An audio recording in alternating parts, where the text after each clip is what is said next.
YIHO Group Limited, official warning statement. Since its founding in 1997, YIHO Group Limited has upheld the principles of integrity, professionalism, and transparency. Our clients worldwide can trust in our commitment to honest business.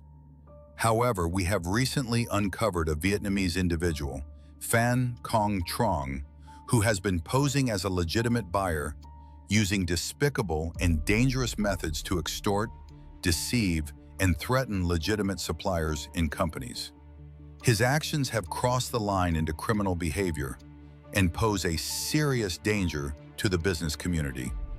This scammer's tactics include the following. First, extortion of suppliers.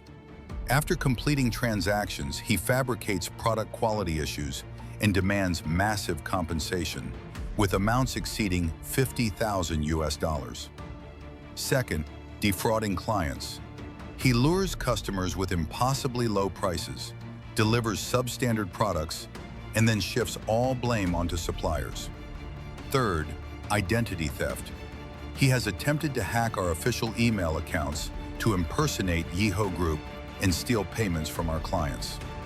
Multiple clients have nearly lost significant funds due to his schemes. The evidence is clear. The scammer's bank account under the name